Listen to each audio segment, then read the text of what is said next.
just for us. I just am so happy that you were able to come this evening because I want to introduce you to Wally Gilbert, both a scientist and an artist. These are two fields that are very similar. You may not have realized it, but he is evidence of this. He's had more than 50 solo shows, and yesterday my partner was reading a book called The Gene, an intimate history. And this book kept mentioning Wally Gilbert over and over and over again. And there were 2 chapters in which your name was not mentioned, though. I'm sorry. Anyways, he's been with Viridian Artists now since 2005. And this is, I don't know, he's had many shows here every couple of years. So I'm going to let him talk about the work. And this show is called The Patterns of Reality. Thank you, Wally. Thank you, Viridian. I'm going to talk a bit about how I got involved in the art. About in the year 2000, I used a small 2-megapixel camera, all that was available at that time, and traveled with it. But as I took pictures, close-ups of objects that I was traveling with, I began to make large images from them and discovered that I could make very effective large images from a small camera. There was a time when people said, you can't do anything like that. You can only make images postcard size from a 2-megapixel camera. The first dramatic show I did, a professor at Mass College of Art gave me a show, and we did an 8-foot by 12-foot image that's based on a little tiny element of the world. And so I began to do the photography as an art form. First, fragments of the world. Then, secondly, I did a whole series of pictures of ballet and rehearsal. Thirdly, I then photographed decaying machines in a gallery in Poland. And then I went into abstracts for a number of years and just did drawings of geometric forms. Nowadays, I do an art that is based on taking a photograph with the iPhone, which has now replaced all the cameras that we could have used before, because the great thing that you want is a camera that is with you at the moment in which you see something. And if you have to take it out of your case and set it up, it's a very different experience than just being able to photograph what you see at that moment. A lot of what I do is actually framed in the camera, as opposed to being cropped later. But nowadays, I take something framed in the camera, and then I process it using the computer as an experimental device, in which I can take an image and change it entirely, overlap several photographs, let the colors interact, make something novel out of that. And my search is to make something that is beautiful. And by beauty, I mean something that has an emotional effect on the viewer. And so I'm standing right in front of one of my favorite images here, an image I call Blue Tree, which is right behind me, which is actually an image of in winter, of a tree that's in front of my house. But many images of that tree have actually been taken, and the different images allowed to interact in the computer so that I get an intense blue image here and a very complex red background in which if you go close to it you see, yes, there's all sorts of things going on in that background. And the images we have in the show actually are either the tree or they're 2 sets of images that are actually based on black and white photographs. One is a black and white photograph of a blouse that my wife is wearing, which has black and white stripes. And I photographed that with the camera, and then I take it and I transform it in the computer and make, on one side, these very striking black and green images in which if you go close, you can see there's a little bit of text, a little bit signs of texture underlying it, but all of the colors are created in the computer. And the other image I've taken, I've used in this show, is a black and white drawing that I saw somewhere.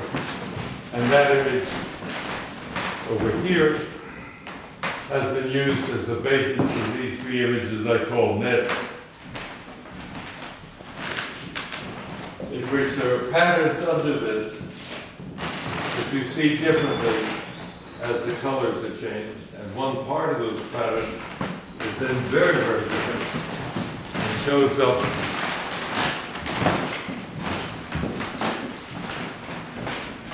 over here in the diptych that I'm very fond of, I call blue stroke. You both see a pattern in it, and yet you don't see anything left of the original pattern. You have a question? Yes, so the original image was? The original image is a black and white pattern I see on the wall that somebody has drawn, and I photograph it and then transform it entirely. What, do you use Photoshop? Do you use Photoshop to transform? I use Photoshop in the Macintosh to hold the image and to hold layers and layers that I let interact in the image. I use it as I like to describe it as using a experimental tool. I put the image there, I let the layers interact in some way, I slide them around, I play with them a bit, and try to create an image that strikes me as beautiful. And I use beauty in the sense of having an emotional effect on the viewer. I don't use the computer by programming. I use it purely in the sense of I can go and do something with it. The great pleasure is actually that when you find something you like, you can keep it, and you can go on and modify it further. When you paint, you're stuck with a problem that when you paint and if you go too far, you've destroyed what you have before. You know, the great joy we have using the computer technology is that we can Go back. we can keep it, we can keep each stage, we can go back, and we're not caught in that horrifying problem that artists used to have. The sculptor, working in stone, has the problem, I go a little too far, the entire thing is wrecked. The painter has the problem, has that problem. There's a lovely description of Matisse wiping out the painting entirely and starting over again. You go too far, it's gone, you better just kill it and start again. We can avoid that by working the computer. So, other questions? Yeah, more questions.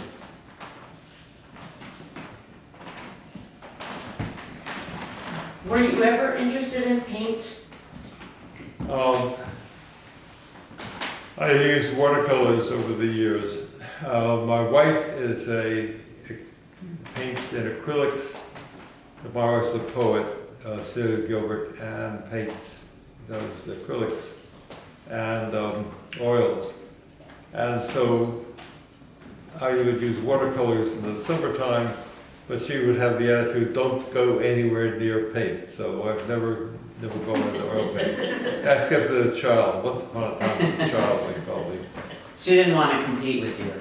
She wanted to make sure I stayed somewhere else, not in her field. I had a question. Would you like to comment a bit on the changes you've done to this one? The changes in the, it's a painting I call Wings. it actually starts with a photograph of a flower, and then I've used one of the techniques in Photoshop to provide line edges, to turn the edges into lines, and driven the colors out of focus and into full saturation. And in fact, all of the images I have here, the colors are in full saturation. So I like very intense color. I work in color extremes. And the images are actually printed on aluminum by a commercial technique that I use because it gives me this very intense color patterns. You don't print them yourself on aluminum, you send them out to be printed? You send them out to be printed, or you I print them yourself? send them out. These are actually, everything that's here is printed in California and shipped here. Other places all over the country that use this technology. It's technology in which they print on paper and evaporate the dyes into the surface of the metal. They heat sublime the dyes into the metal, and then it has a coating over it that protects it. I think the other wonderful thing about the work that you do is you explore in scale, do different sizes. Your largest piece, you said, was you have a commission now you're working on. That's right. I love, the largest pieces here are 5 foot by 60 by 4 inches. I like to make these 6 foot by 4 inches. I'm just doing as a commission a piece that's 7 feet high and 14 feet wide. Oh. 4 panels, you said. And 4 panels, because in fact the technologies don't quite lend themselves to doing that. And unfortunately, people don't have the space to have those objects. This is going into a large entrance to a building. Mhm. It's just been shipped. The images have just been made. They're being shipped as we speak. It should be hung sometime next week. Yeah, Curious to see what Yeah. it's going to look like. yeah, okay. Questions? Questions? Well, send us a picture. I'll send you a picture of that. Well, thank you very much. This has been great. Thank you all. Thank you very much.